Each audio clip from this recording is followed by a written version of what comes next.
حضرت امام حسن سے آ کے وظیفہ پوچھا، اس شخص نے کہا حضور اولاد کوئی نہیں تو وظیفہ بتائے، تو آپ نے فرمایا استغفار پڑھا کر، کیا کر؟ اس نے کہا ٹھیک ہے۔ تو حضور پھر میں دوبارہ کب آؤں؟ تو امام حسن کہنے لگے بے اولاد ہے نا تو، استغفار کا وظیفہ بتایا نا؟ کہا ہاں۔ فرمانے لگے اب اس وقت آنا جب اللہ تجھے 10 بیٹے عطا کرے گا۔ کتنے؟ 2 4 نہیں، 10 ہی کہہ دیے۔ تو حضرت امیر معاویہ رضی اللہ تعالیٰ دیکھا، کہنے لگے حسن اتنا بڑا دعویٰ؟ آپ فرمانے لگے میں نے کہہ دیا نا تو اللہ فضل کرے گا۔ ہاں ہاں اللہ خیر کرے گا، خیر ہو جائے گی۔ وہ شخص کئی سالوں کے بعد آیا، کئی سالوں کے بعد، تو حضرت امیر معاویہ کو بھی ساتھ لایا، کہنے لگا حضور اللہ کے فضل سے اللہ نے 10 بیٹے عطا فرمائے، پورے 10 ہی اللہ نے دیے۔ تو حضرت امیر معاویہ کہنے لگے جناب بات تو آپ کی سچی ہو گئی، پر مجھے بھی بتائیے وظیفہ کہاں سے لیا؟ فرمانے لگے قرآن پاک سے، سورہ نوح کی 10 11 12 آیت پڑھو۔ اللہ فرماتے ہیں تم استغفار پڑھو، میں تمہاری بیٹوں سے بھی مدد کروں گا، مالوں سے بھی مدد کروں گا۔ تو میں نے استغفار بتائی تھی، اور قرآن میرے اللہ کا ہے، رب کا وعدہ جھوٹا ہو سکتا؟ فرمایا 10 بیٹے ملنے تھے، میں نے کہہ جو دیا تھا۔ اور میرے بھائیوں یاد رکھیں، استغفار اللہ کی رحمت نازل کرنا۔ ایک ہوتا ہے خوف، ایک ہوتی ہے خشیت۔ خوف والے لوگ توبہ کرتے ہیں، خشیت والے استغفار کرتے ہیں۔ ایک ہوتا ہے خوف، ایک ہوتی ہے خشیت والے استغفار کرتے ہیں۔ نبی کریم علیہ السلام نے فرمایا میں دن میں 100 مرتبہ استغفار کرتا ہوں، دن میں۔ توبہ والا کہتا ہے کہ میں بھول گیا تھا، مجھے معافی مل جائے، اور خشیت والا کہتا ہے میرا یار ناراض نہ ہو جائے، وہ استغفار ہی کرتا رہتا ہے، وہ معافی مانگ۔ حضرت رومی نے مثال دی ہے، فرماتے ایک عورت تھی تو بھیک مانگا کرتی تھی، ایک دن بادشاہ کے دروازے پہ بھیک مانگنے گئی تو بادشاہ کو پسند آ گئی، اس نے نکاح کر لیا۔ 20 کنیزائیں اس بی بی کے پاس تھی خدمت کرنے کے لیے، روٹی دینے کے لیے، کپڑا دینے کے لیے، لیکن وہ ہر وقت روتی رہتی تھی، ہر وقت روتی۔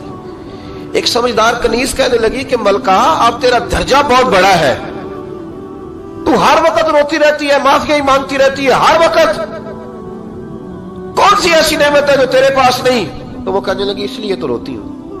کیا مانا؟ کہنے لگی اس لیے روتی ہوں کہ میں اس قابل نہیں تھی جو مجھے مل گیا، کہیں میرے سر کا سائیں ناراض نہ ہو جائے، وہ کہیں بگڑ نہ جائے، مجھے پتا ہے کہ میں کیا تھی اور مجھے کہاں تک پہنچا دیا، میں روتی اس لیے ہوں کہ کبھی کہیں وہ ناراض۔ حضرت عمر اس لیے روتے تھے کہ کہیں مصطفیٰ ناراض نہ ہو جائے، حضرت ابو بکر اس لیے تڑپتے تھے کہ کہیں اللہ کا فضل روٹھ نہ جائے۔ یہ جو مولا علی اپنے کمرے میں بیٹھ کے زور زور سے استغفار پڑھتے تو اس لیے نہیں کہ بڑے پاپ تھے جن کی معاذ اللہ معافی مانگتے تھے، اس لیے کہ رب رسول کہیں ناراض نہ ہو۔ خشیت تھی کہ جہاں ہم پہنچے ہوئے کہیں وہاں سے واپس۔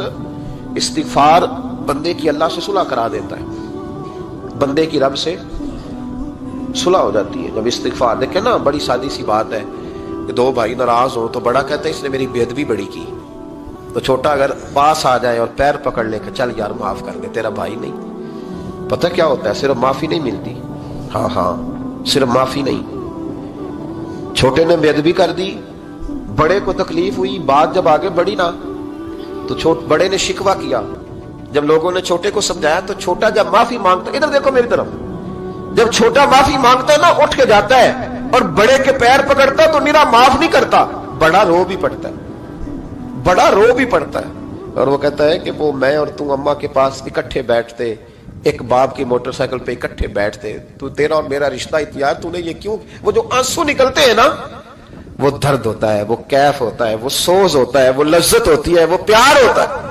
رب کہتا ہے تو معافی مانگ، انہو کان غفارا، تو معافی مانگ، میں تجھے معاف بھی کروں گا، تیرے اوپر رحمت بھی فرماؤں گا، تیرے اوپر کرم نوازی بھی کروں گا، تجھے نواز دوں گا، تجھے عطا کروں گا۔ حضرت موسیٰ کلیم اللہ علیہ السلام کا زمانہ مبارکہ تھا، قحط پڑ گیا، بارش نہیں ہوتی۔ ہم لوگ نا اب تو خیر ہمارے پاکستان میں تو ٹیبل ٹاک ہوتی ہے، ٹاک شو ہوتے ہیں، ہمارے ہاں تو پتہ کیا جاتا ہے کہ بارش ہو کیوں نہیں رہی، پھر اس پہ یہ ہوتا ہے کہ دھواں بڑا چڑھ گیا ہے، حالات بڑے خراب ہیں، فلاں ایسے ہو گیا قحط کا۔ ہم تو اسباب تلاش کرتے رہتے ہیں نا جی، پھوک بہت زیادہ ہے، فلاں چیز ایسے ہے، فلاں چیز ایسے، ہم تو یہ تلاش کرتے رہتے ہیں۔ وہ لوگ یوں نہیں کرتے تھے، وہ سیدھے جا کے مصلوں پہ بیٹھتے تھے، اس لیے کہ وہ کہتے تھے جب رب چاہتا ہے تو پھر کوئی چیز کسی چیز کو روک سکتی، وہ سیدھے مصلے پہ بیٹھتے۔ اعلیٰ حضرت فاضل بریلوی رحمۃ اللہ علیہ کے پاس ایک مولانا محمد حسین آئے، وہ فلکیات کے بڑے ماہر تھے، تو اعلیٰ حضرت نے فرمایا ذرا ستاروں کا حساب لگا کے دکھاؤ بارش کب ہوگی؟ کہنے لگا پورا مہینہ تو نہیں ہوگی، تو اعلیٰ حضرت رحمۃ اللہ علیہ فرمانے لگے کہو کہ میرا علم کہتا ہے مہینہ نہیں ہوگی، اللہ چاہے تو ابھی ہو سکتی ہے۔ کہنے لگا جی وہ تو ٹھیک ہے پر میرا علم، وہ جیسے روز لوگوں نے پیر نیٹ ٹو شہنشاہ صاحب نہیں کھولے ہوتے کہ بارش کب آئے گی، اور اس کی طرف نہ دیکھ، مصلے پہ بیٹھ، مہربانی کر مصلے پہ بیٹھ، اللہ کی بارگاہ میں حاضر ہو، اس سے معافی مانگ، اسے منا تاکہ وہ رحمت کی بارش۔ کہنے لگا جی میرا علم کہتا ہے۔ تو اعلیٰ حضرت فرمانے لگے پھر وہی بات، تو کہ اللہ چاہے تو بارش ابھی، لیکن یہ جو اڑ گئے ہیں نا بیچارے، یہ اڑ ہی گئے ہیں، یہ جہاں الجھ گئے ہیں وہاں یہ لوگ الجھ گئے، اللہ ہمیں الجھنے سے محفوظ فرمائے۔ تو اعلیٰ حضرت اٹھے تو فرمایا ٹائم کیا ہوا ہے گھڑی پہ؟ کہنے لگا جی 12۔ تو اعلیٰ حضرت نے گھڑی گھمائی، اب کیا بج گیا؟ کہنے لگا 4 بج گئے۔ فرمانے لگے بج گئے نا 4؟ کہنے لگا جی آپ نے گھڑی گھما جو دی ہے۔ فرمانے لگے اللہ بھی جب چاہے تو ستارے گھما دیتا ہے، اللہ بھی ستارے گھما دیتا ہے بارش۔ کہنے لگا جی وہ تو ٹھیک ہے پر مہینہ نہیں ہو سکتی۔ اڑا ہوا بندہ، اس کا کوئی علاج ہے جو اڑ جو جائے، اس کے لیے قرآن کہتا ہے وَإِذَا خَاطَبَهُمُ الْجَاهِلُونَ قَالُوا سَلَامًا، اسے سلوٹ کرو دور سے، اسے کو تو جان اور تیرا۔ کہنے لگا جی ہو نہیں سکتی پورا مہینہ۔ فرمانے لگے یار تو جا اپنا کام کر۔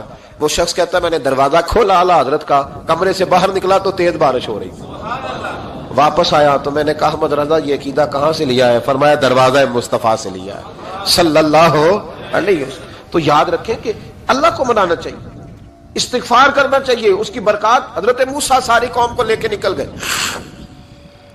آؤ بھائی میدان میں اللہ کی بارگاہ میں استغفار کریں اور بارش کا سوال کریں، بارش مانگے۔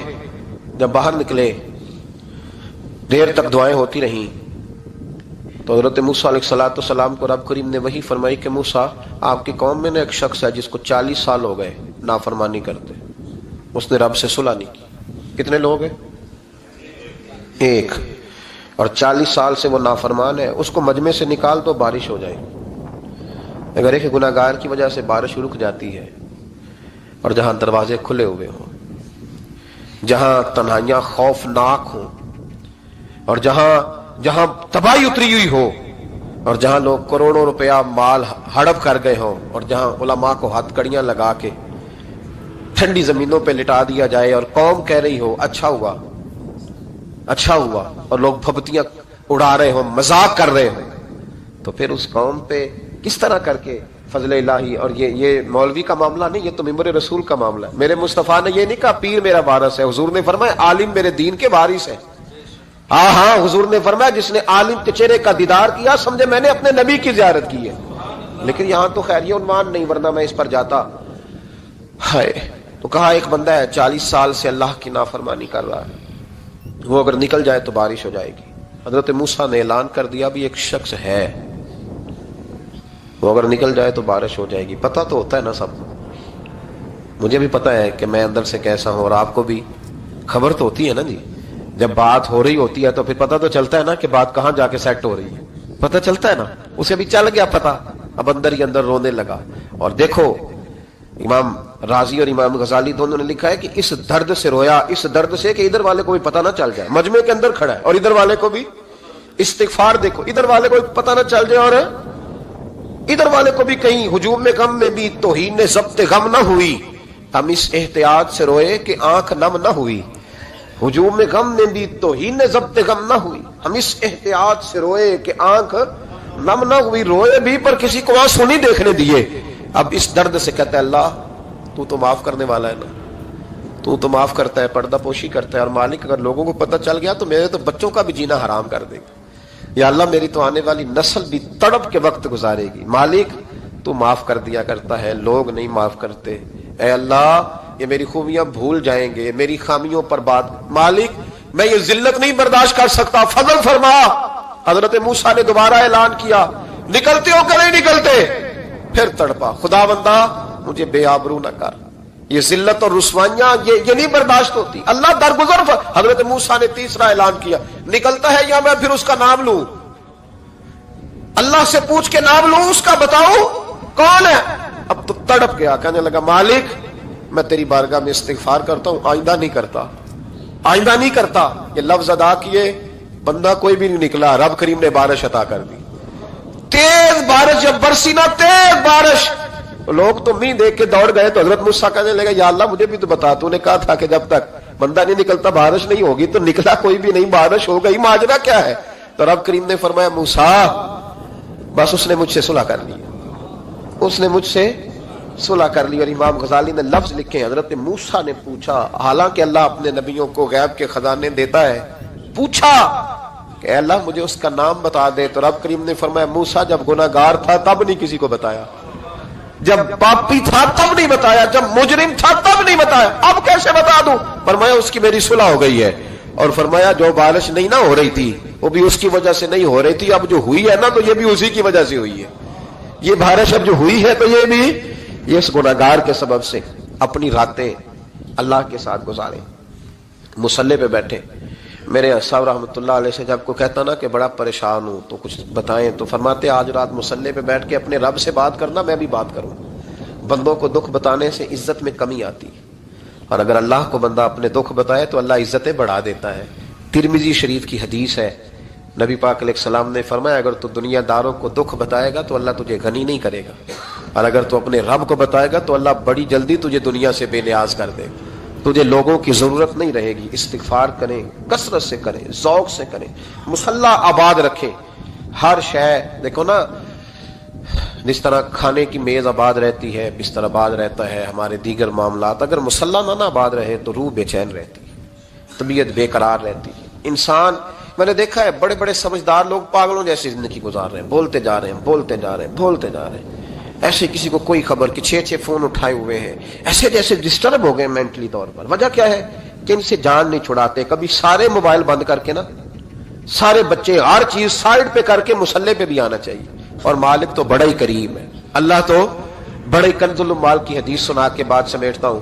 نبی پاک صلی اللہ تعالی وسلم فرماتے ایک شخص تھا بنی اسرائیل میں، بڑا مالدار تھا، تو پھر اس پہ غربت آ گئی۔ جب غربت آئی تو رو پڑا، کہنے لگا اے اللہ میں غریب ہو گیا ہوں، میری مدد فرما، میں نے بڑی نافرمانی کی ہے تیری۔ مالدار جب تھا تو بڑی موج کر، یا اللہ میں نے بڑی اب نہیں کروں گا، مجھے اس غربت سے نکال۔ تو اللہ نے فرشتوں سے کہا کہ دے دو جو مانگتا ہے۔ تو فرشتے کہنے لگے یا اللہ یہ توبہ کر کے نہیں آیا، ڈر کے نہیں آیا، یہ تو الجھ گیا تب آیا ہے، یہ تجھ سے ڈر کے ہوتا ہے نا ایسے کہ لوگ اللہ سے نہیں ڈرتے جتنا غربتوں سے معاذ اللہ ڈرتے ہیں۔ یا اللہ یہ تو وہ الجھ گیا تب آیا۔ تو اللہ نے فرمایا پتہ مجھے بھی ہے، لیکن آ تو گیا ہے نا، چلو دے دو۔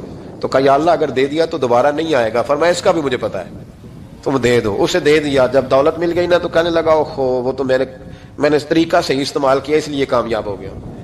پھر کچھ وقت گزرا تو پھر الجھ گیا، پھر قرضے چڑھ گئے، پھر سارے علاج کر، کہنے لگا یا اللہ اب نہیں کرتا، اب معاف کر دے۔ 70 دفعہ توبہ کی اور 70 دفعہ توڑی۔ حبیب کریم فرماتے ایک دن بستر پہ تھا، آسانی تھی، 70 دفعہ فرشتوں نے کہا یا اللہ یہ جھوٹا ہے، جھوٹ بولتا ہے، یہ تو غربت ہے، یہ تو تیری بارگاہ میں آیا ورنہ کبھی نہ آتا، بیمار ہوا ہے تو آیا، اس کا تو بچہ بیمار ہوا ہے تو آیا ورنہ کبھی نہ آتا۔ 70 دفعہ توبہ توڑی۔ ایک دن رات کو بستر پہ لیٹا تھا، دولتیں بھی تھی، آسانیاں بھی تھی، دل میں خیال آیا میں کتنا جھوٹا ہوں، جب الجھ جاتا ہوں تو اس کے دروازے پہ جاتا ہوں اور وہ کتنا قریب ہے، مجھے خالی نہیں لوٹاتا۔ تڑپ اٹھا، آنسو نکل گئے، اٹھ کے مصلی پہ کھڑا ہوا تو رب کریم نے فرشتوں سے فرمایا کھول کے دیکھو دروازے، آج یہ غربت کی وجہ سے نہیں آیا، آج میرا بن کے آیا ہے۔ تو یا اللہ پہلے تو دولت دیتا تھا، آج کیا دے گا؟ تو محبوب فرماتے اللہ فرماتے اب میں اسے بغیر حساب کتاب جنت عطا کروں گا۔ استغفار کریں، اس کے حضور حاضری دیں۔ جس طرح سارا کچھ چھوڑ چھاڑ کے لوگ کہتے ہیں کہ 1 مہینہ میں نے کسی سیاحتی مقام پہ رہنا ہے، میں نے اب کسی ٹھنڈے علاقے میں چلے جانا ہے، برف باری دیکھنی ہے، سیر کرنی ہے، 10 دن کی چھٹیاں وہاں گزارنی ہے، چلو 7 چھٹیاں وہاں گزار لو، 3 دن اپنے اللہ کے ساتھ گزارو، روزے رکھو، دن کو رات کو قرآن شریف پڑھو، تلاوت، کچھ وقت دو اللہ کے ساتھ حضور پر درود و سلام بھیجنے کے لیے، نبی پاک کی نعت کے لیے، اذکار کے لیے، بزرگوں کے لیے، پھر دیکھنا اللہ روح کو کتنا سکون دیتا ہے۔ آخر دعوانا الحمدللہ رب العالمین۔